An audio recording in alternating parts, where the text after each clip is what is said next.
시청자 여러분 안녕하십니까. 디오로마TV의 박스 오픈. 오늘은 좀 별난 비행기입니다. 슈페르 에땅다르 모데나이즈라고 하는 긴 이름의 프랑스의 제트 공격기에 대해서 이야기를 드리고 싶습니다. 키네틱 제품이네요. 네, 네. 항공기의 명문이라고 저 혼자 생각하고 있는데요. 요즘 뭐 키네틱 거 많이 만들지 않았어요 그동안?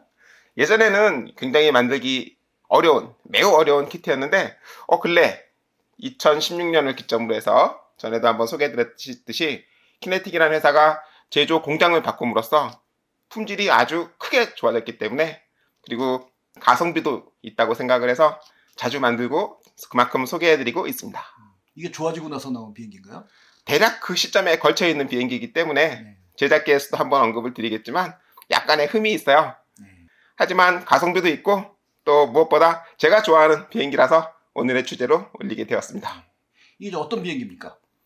우선 이름을 뜯어보면요, 슈페르, 영어의 슈퍼, 에땅다르는 그 군기라고 합니다. 그리고 모데나이즈, 현대화. 이름이 굉장히 긴데요, 역사를 한번 거슬러 올라가 보자면 슈페르의 첫 비행은 1951년입니다.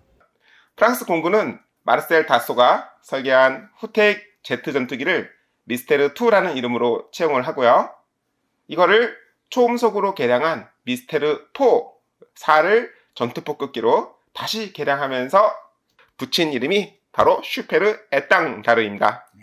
한편 해군은 항공모함과 함재기를 영국에서 빌려서 쓰고 있었는데요, 1961년에 드디어 프랑스 자국산 항공모함인 클레망소급을 갖게 되면서 함재기로 미스테르 4를 해군용으로 개량해서 쓰다가 1970년대에 신규 함재기 사업을 통해서 대폭 개량하고 이름도 새로 붙인 것이 바로 오늘 소개할 주인공 슈페르 에땅다르입니다.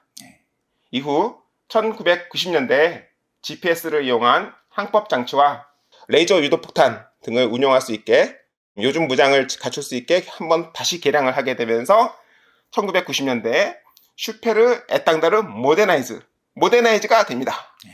이후 라팔 M에 임무를 완전히 넘겨주고 2016년에 프랑스에서는 완전히 퇴역을 했고요, 이집트와 아르헨티나에서는 아직도 사용을 하고 있다고 합니다. 즉 1978년 제가 태어난 해에 첫 비행을 한 이래 현재까지 날아다니고 있는 굉장히 노익장이라고 하고 싶은데요. 근데 이거 우리나라에서 인기 되게 없는 비행기 아닌가? 회장님이 책을 내실 때는 어땠어요? 그때도 인기 없었죠. 없었어? 네. 그나마 저 포클랜드 때문에 조금 유명해졌지. 그래도 뭐 인기 없죠. 우리나라가 세계 최강의 스펙을 가지고 있는 미군기만 쓰다가 보니까 그런 게 아닌가. 당시에는 이 슈페르 에땅다르의 경쟁 상대로 미군의 A사 스카이호크가 있었고요, 현대도 라팔 M보다 F-35C가 더 좋죠. 그 당연한 얘기죠. 우리가 항상 F-35나 이렇게 좋은 무기만 쓰다 보니까 성에 안 차는, 그래서 상대적으로 인기가 없지 않나 싶긴 하지만은 이게 미군기를 빼고 생각해 보면은 굉장히 치명적인 전투기인데요, 아주 유명한 실전 사례가 있는데 포클랜드. 맞습니다. 1982년에 아르헨티나 해군이 슈페르 에땅다르와 액조세 미사일로 영국의 최신 방공함을 한 방에 격침하는 대사건이 벌어집니다. 이어서 원정군의 핵심인 항공모함 인빈시비를 향해서 쐈는데 전투 헬기와 각종 탄약을 실은 수송선을 방패로 삼아서 대신 맞게 하면서 인빈시블은 지키는 데 성공했지만 다음 공격을 막을 수 있는 수단이 더 이상 없어진 거죠. 원정군의 핵심인 항공모함은 영국 바로 그 자체이기 때문에 절체절명에 빠진 영국은 이 슈페르 에땅다르를 수출하는 프랑스 항구 툴롱을 폭격하거나 혹은 잠수함 탑재, 잠수함 발사 핵미사일을 써서라도 이 위기를 타개하겠다라는 그런 얘기가 있었다고 하더라고요. 그만큼 위기에 몰렸다고 하는데요. 아니 프랑스 공격한다고 아르헨티나에 갖고 있는 미사일과 이런 게 뭐 없어지는 건 아니잖아요.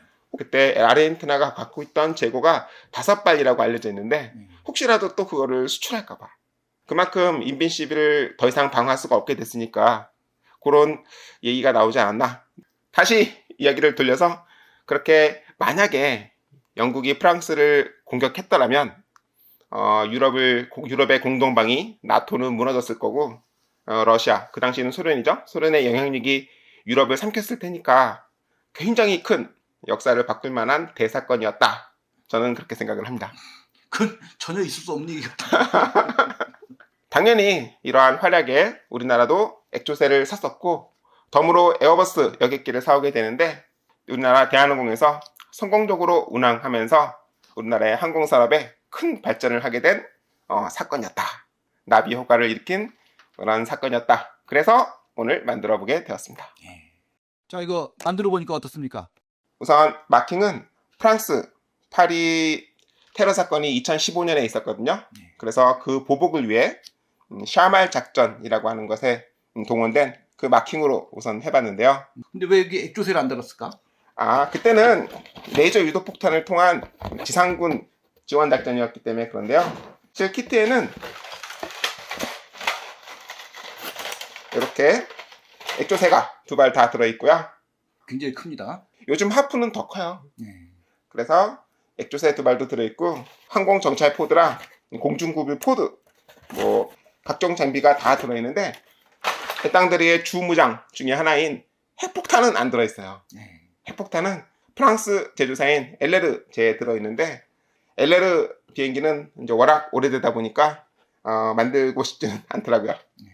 그리고 이 키트는 결점이 있는데요. 바로 이 캐노피 앞에 볼륨이 잘못되어 있는 부분이 있어서 이거를 퍼티로 메꿔줘야 하고요. 그리고 키네틱 키트의 전반적인 문제인데 이 설명서가 엄청나게 후졌어요. 그래서 인터넷에 모형 도서관 같은 사이트에서 키네틱에서 배포하는 칼라 매뉴얼 이런 거를 따로 꼭 받아 보셔야 됩니다. 그럼 키트에 설명서가 있고 따로 배포를 또 한다는 뜻입니까? 컬러 설명서는 인터넷을 통해서 배포를 하고요. 그것까지는 이 원가 절감을 위한 거라고 눈 감아줄 수도 있는데 그런데 이 설명서 내용이 많이 잘못되어 있어요. 그래서 이것은 매니아가 보기에는 오류가 많은 설명서다 이렇게 생각할 수가 있는 거죠. 그래서 저는 이 키티호크에서 나온 슈페르 땅다르 설명서도 같이 참고를 했어요. 이것만으로 부족하니까. 자, 그리고 이 무장은 이렇게 탈착을 할 수 있게 이 금속 손으로 꽂아서 이 무장을 교체할 수 있게 그래서 전시에서 놓고 봤을 때 좀 질리지 않도록 이렇게 무장을 바꿔 끼울 수 있도록 해봤습니다. 자, 이렇게 소개를 하였습니다. 자, 그럼 저 제작 기사 같이 보시면서 저희 또 다음 시간에 찾아뵙도록 하겠습니다. 감사합니다.